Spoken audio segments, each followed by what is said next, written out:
in my own apartment. I am frightened by the level of pollution that this community will experience as the demolition of the water hospital and Cornell construction proceeds. There was an environmental study conducted in the year 2000.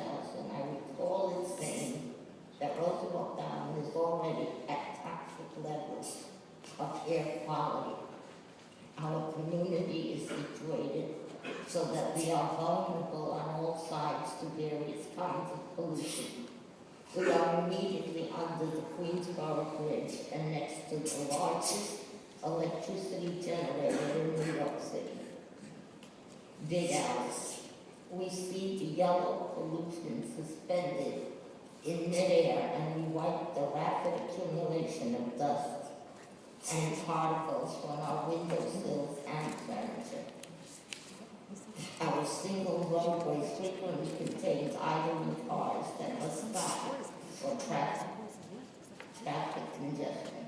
And now, this project will bring us to a whole new level of pollution, from demolition, construction, and truck traffic. Roosevelt Island is built to be accessible and to mainstream chronically disabled out of hospitals and into apartments. As you probably know, the lungs of many disabled people are particularly vulnerable, as are those of the elderly and of young children who are in great numbers in our community.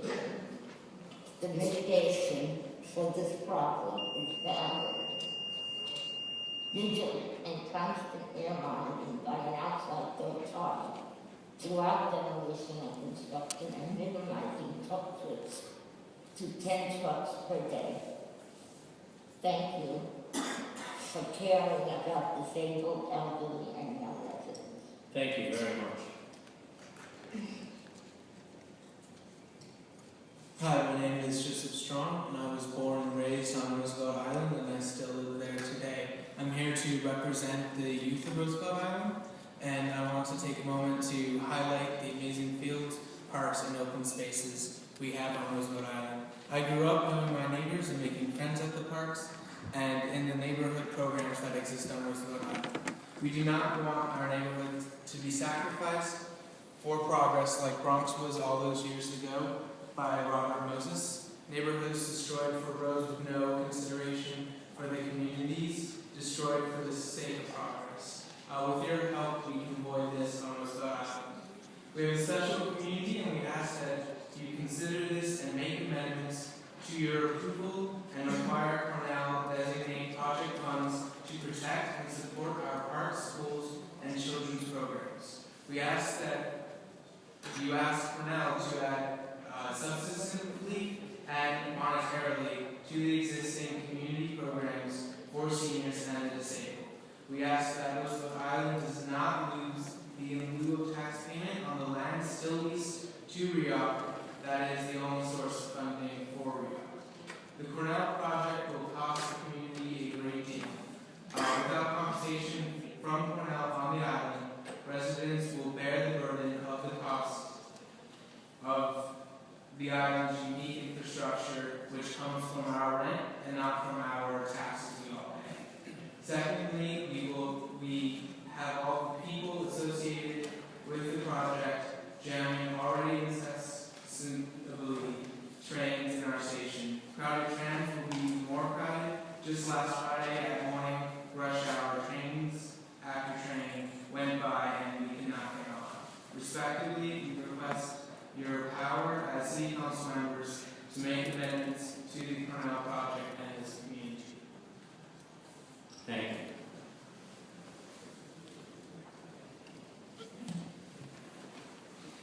Good afternoon. My name is Linda Heimer. I'm a 32-year resident of Roosevelt Island. I'm on the board of directors of the Roosevelt Island Community Coalition, or RIC, and I'm sure you'll be happy to know that I'm the final speaker representing RIC.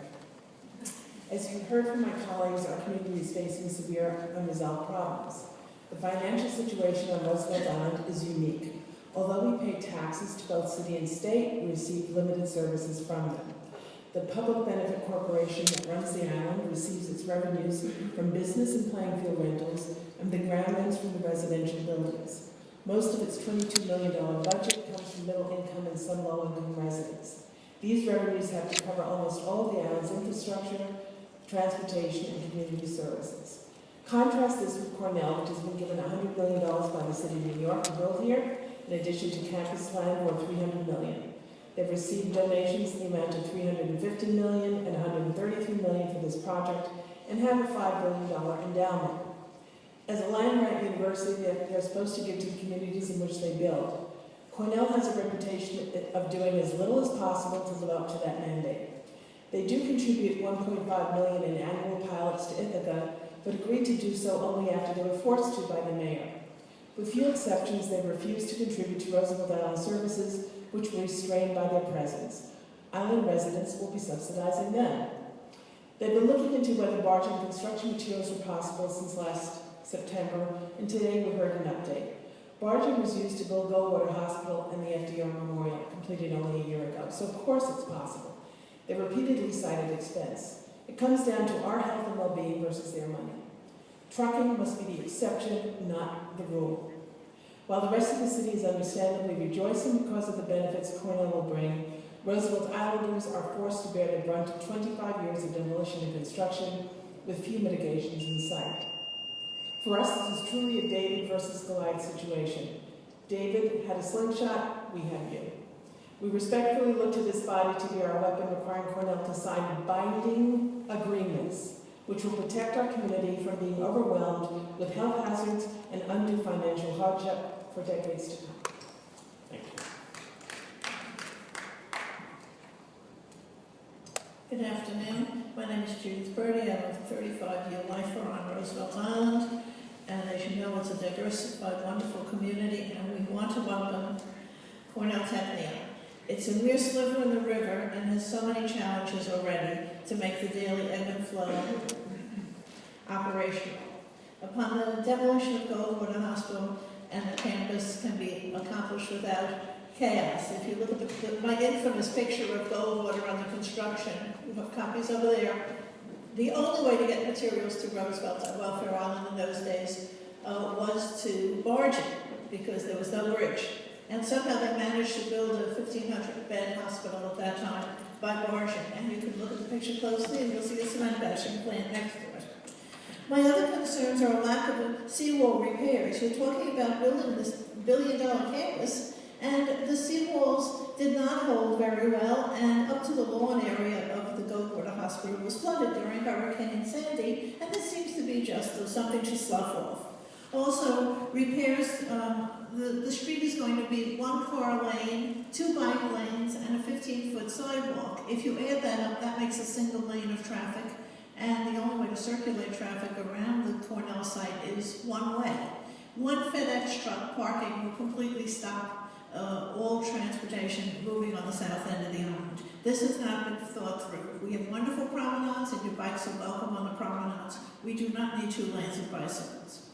The preservation of certain materials has been promised by Cornell, and so far I'm sure I will hold them to their feet to the fire, including 4 WPA murals, 6 torchlight lamps outside the hospital on the site.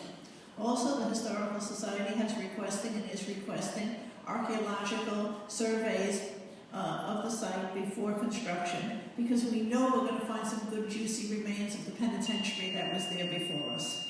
We look forward to working with Cornell, and we do not want this to be a campus in the bubble. Thank you. Thank you.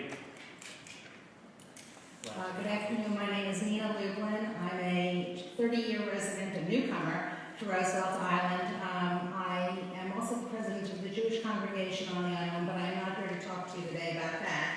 A lot of the concerns about the community organizations and the things that Cornell is not offering up to us have already been discussed and will be discussed again. I am here to speak for Mandana Beckman, who is the principal of PSIS 217. She asked us to read this. At our initial meeting with Cornell, we discussed several ways in which we hoped they would become involved, particularly in the areas of teacher support, student opportunities, and community school development. We came to the mutual conclusion that the upper elementary and middle schools should be a top priority, as student retention in the upper grades has historically been a problem. We expressed interest in many of the programs already offered by Cornell, such as the development of after-school programs, career day options such as the middle school mock application project, and the implementation of honors classes, all of which would play a crucial role in making the middle school a competitive option for students around the city. In addition, we look forward to their involvement in developing the STEM concept, as the Cornell campus is on the cutting edge in the areas of science, technology, math, engineering, and math. Unfortunately, Cornell's response and follow-through has been disappointing. Cornell offered to facilitate a partnership with Urban Advantage, a program that has already existed in our school for the past 3 years. It's unclear how Cornell's involvement would be beneficial in this area. In addition, Cornell is now withdrawing their offer to be involved in the science, engineering, math, and component of STEM, only committing to the technology aspect. At our last meeting, Kathy Dove mentioned that they were in the process of hiring staff that would volunteer to assist in hardware and software programming development at our school. We ended that meeting unclear on the next steps, and nothing has happened since.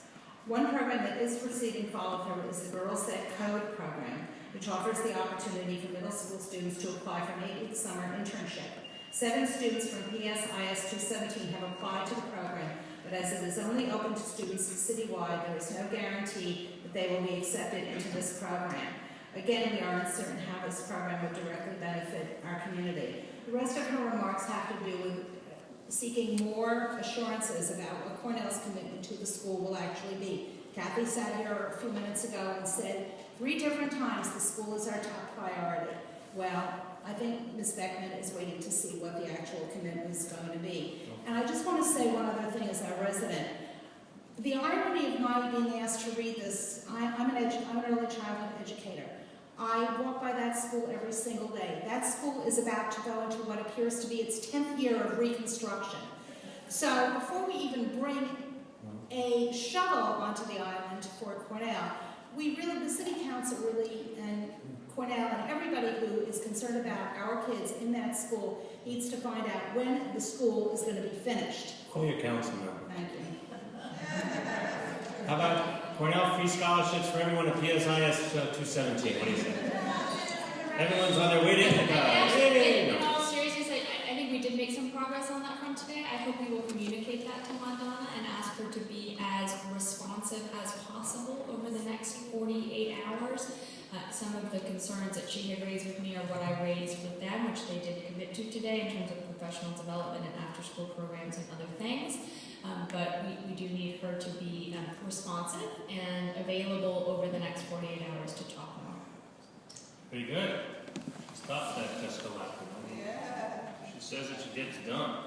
All right, I'd like to call the next panel. Someone drop